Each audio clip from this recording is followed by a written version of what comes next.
Hello and welcome to ETHR TV. My name is Rajesh Barnwal and I'm in conversation with Chandra Ganju, Executive Director, Group CPO, Trivitron Healthcare. We are going to talk about the parameters on which the success of an HR head should be judged, the major pain points that HR leaders often experience while adopting HR tech, and how to rework the HR policy to prepare for the new world. Chandra, welcome to the show. Thank you, Rajesh, for having me here. Chandra Ganju started her professional career in sales and marketing at Trivitron in 1999. Since then, she has played a key role in various leadership positions at the company. So my first question for Chandra is, you have been with Trivitron Healthcare for more than 20 years. What do you like most about the company? Can I request you to rephrase the question because Rajesh, frankly speaking, I would like you to ask me what I don't like in this company. I'm in this Really? company for the last 2 decades, and trust me, even today when I walk in the office, it's almost like a new day for me, like it's the first day on the job. Okay. The excitement, the hope, the eagerness is same what it was 20 years back. Mhm, And I think it is majorly because Truvitron is a growing company, and when it's a growing company, things change very fast. mhm, And automatically you need to get to new, different, and very challenging things very very frequently. So there are so many new things to learn on regular basis, which keeps my job very interesting and very exciting all the time. And especially when you spend a long period in one company, you become a part of the system. And when you're a part of the system, you automatically take the ownership of the system. mhm. And I think your contribution is not limited to your core job. Then you try to find the loopholes in the system and you start repairing it. So basically, if you ask me, I have a huge canvas to paint on. So what else do you need? That is this is like a dream job for me. And Truvitron is based on pillars of trust and transparency, and I think that is what I like the most about the organization. There is absolute transparency within the system, and we proudly call ourselves as Indian multinational company, and it has a very strong flavor of those Indian values where you respect each other, where you would like to work as a big one family. And Mhm. I'm sure all the colleagues in my company carry the same feeling. And I think that makes Trovaton a very very special and a beautiful organization to work for. Wow. Okay, could you please tell me briefly about the current staff strength of the company and its composition? See, we are around 1,500 plus employees, Mhm, and we are operating from India and multiple international locations. okay. Presently, as a company, our gender ratio is around 70/30. However, some of our locations like Turkey, it is a 99% women-centric organization there. And Mhm, even in Finland, we have around 80% of our employees as women. And from the age purpose point of view, if you ask me, we are a very young organization that way, and our average age should be around 35 years old. And attrition, you asked me, was around 19%, which is very normal within our medical industry. So, could you please tell me something about the factors about the so favorable gender ratio in Turkey and Philippines? Was there any special initiative, some steps that the company took, something like that, the reasons for that? From the Turkey point of view, you're Yeah, asking, right, right? right. Yeah, see, I'm sure you may be knowing about the European systems more, they are Mm-hmm, completely different from the Indian system, And when we talk about our Turkey organization, it is mm-hmm. basically a manufacturing, R&D, and a Okay. service, lab service unit what we have there. And R&D, even for that matter, even if you ask me, in India, the scenario is completely changing. There are a Mm-hmm. lot of women in coming in R&D now, and Turkey per se, they have this kind of the history. If you check the medical healthcare history of Turkey that way, you see, I mean, it's majorly dominated by women Mm-hmm. in scientific affairs, and that's what Okay. is happening for us in Italy, in Turkey. That the complete R&D is run by our female employees. The production is more or less around 90-95% by the female employees, and Mm-hmm. sales and marketing is still male dominated, and that is what we are leaving aside right now. Okay. How has the company reworking its HR policy to prepare for the new world?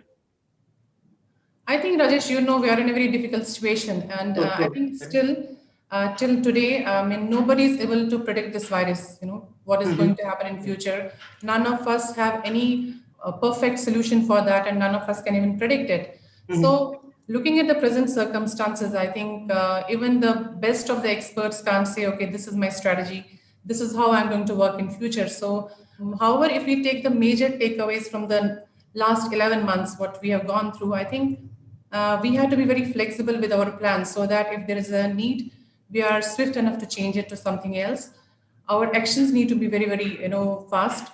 And I think no machine, no artificial intelligence, no technology can replace human touch and human connection. That is what we have learned in the last 11 months, all of us.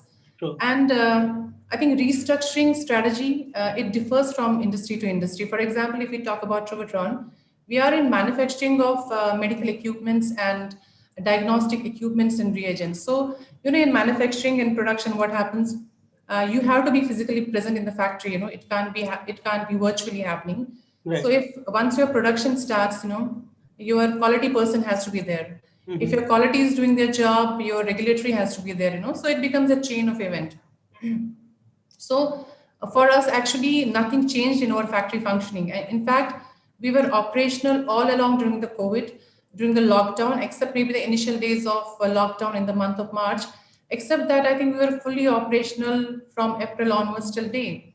But still, if we take the, if we had to move ahead and quickly plan something, I think the fact remains that the world had changed and IT definitely has become the backbone of all our operations. So now our all HR operations are automated.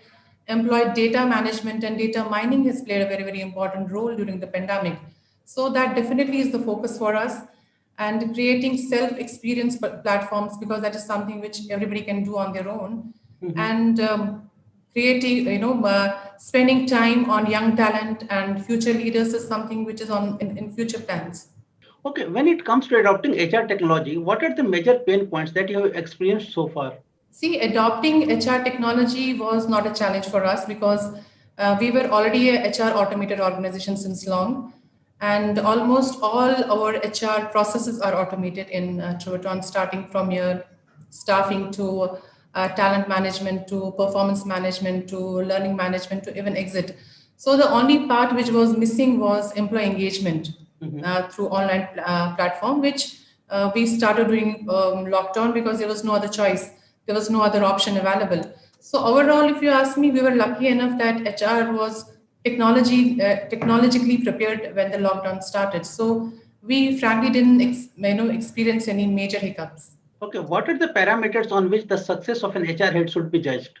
That's a very difficult question, actually. And I don't think I will have that perfect answer what you are looking for to, Yeah, okay. because I think HR is the backbone of any organization, and Mhm. I do hold them responsible for all good, bad, and ugly things happening in the organization.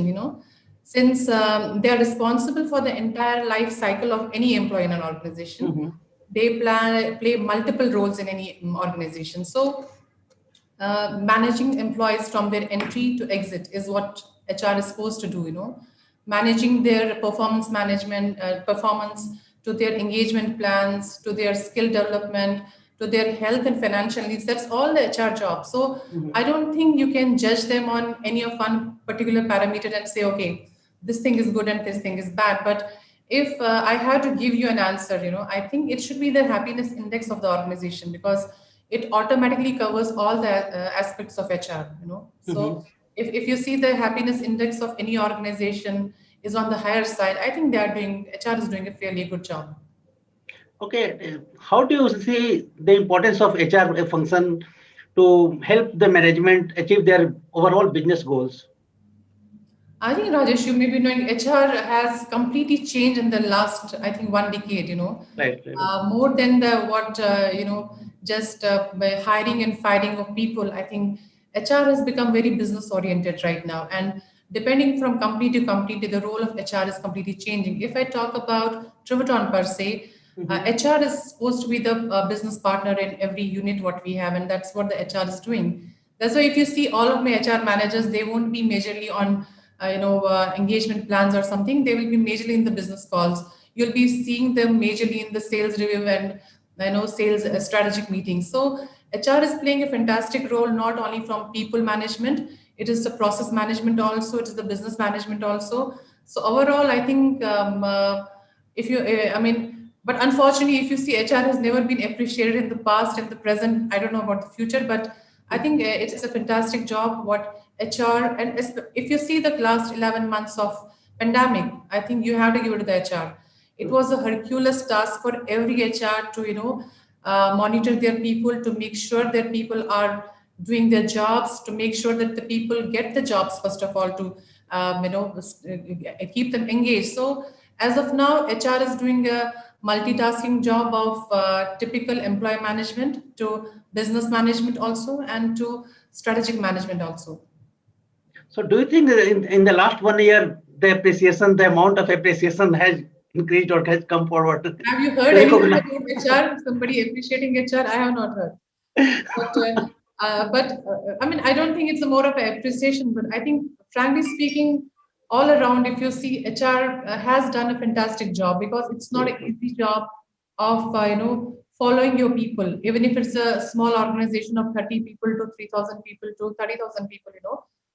It has been the HR job in the last 11 months to make sure that people are safe, to make sure that salaries are paid on time, to make sure that they are able to engage them. I think they need some appreciation from everybody around. Okay, you have already reached the CXO level. So what next? What are the career goals that you would like to achieve now? Yes, I am in the board. I am one of the CXO members in the company. However, I still feel I have a lot to contribute in the company. And presently, I'm spending my major time in all new business initiatives, and I'm spending a lot of time in grooming a lot of youngsters in the company, who will take leadership position in the company in due course of time. And right now, if you ask me what is left in my bucket list, is I want to be a very active member of the team who will take this company to public listing. And I think with God's grace, that should happen sometime soon. Okay, what would be your key priority this year? Like I told you, we are majorly a R&D manufacturing company. Not much has changed for us, in the sense that, like if you see, a lot of industries are still, a lot of people, people are working from home. It's a virtual office still for them. For me, in our company, I think from July onwards, we have 100% people in the field or in the factories or in the offices. So our plan, which was already planned sometime back, is still same. We are majorly going to focus. One is the integration of our international and Indian, systems and units. What we have, like I told you, we have our offices in Americas and Europe and Africas and different parts of the globe. So the integration part is still happening, because you can't have one stick and you can say that okay, it's applicable to all. We are trying to integrate the processes of all the functions and all the verticals what we have all over. So I think we have a long list in HR this year, from integration of all the functions in HR what we have, so that at some point of time we have one centralized system of managing this our HR operations, which seems to be happening now, because everything is getting into digital, so it looks doable. Like, and second important thing I told you is something what we call as young Turks, which is basically the young population of in our company, whom we are grooming for different positions, not only leadership. It can be project based, it can be something of very specific generalized positions or very specialized positions. So a lot of focus is being given to youngsters in the company, who we call as young Turks, and there's a special programs being run for them.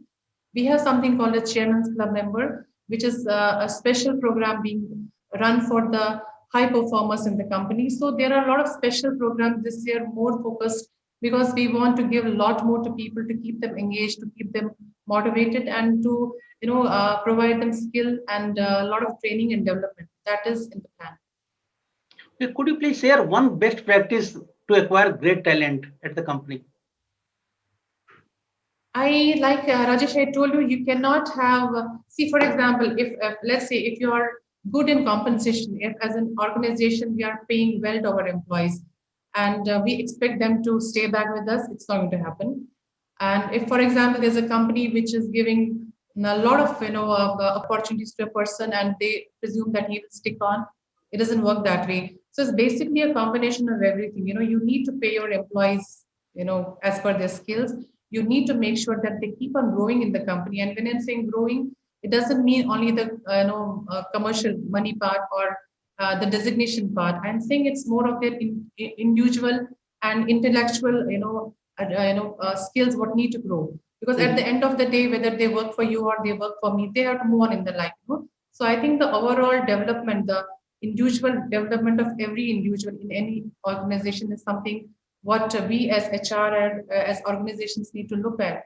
If you are taking care of all the aspects of an individual, from his mental health to his physical health to his core technical skills, and obviously the compensation, it all you have to package it well, and I think it works good after that. Okay, what's your message for the women HR professionals? For I think every woman out there, we know that each day is different. Sometimes it's very difficult, sometimes very challenging, and sometimes we do lose hope. But trust me, it's absolutely fine. We are humans, and let's not try to prove anything to anyone. And we know that we are capable of doing. We can be hands-on moms. We can be a perfect homemaker, a caring partner, great cook, and a CEO of the company. At the same time, we have done it in the last 11 months. I think we have done it, and we don't need to prove it more. So please chill, behave, believe in yourself, take care of your health. And one thing is never ever quit, keep on moving.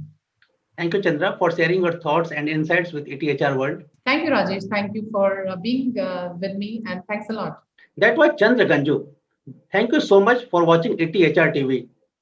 Stay connected with ETHR World for a comprehensive insight on everything that matters in the HR world.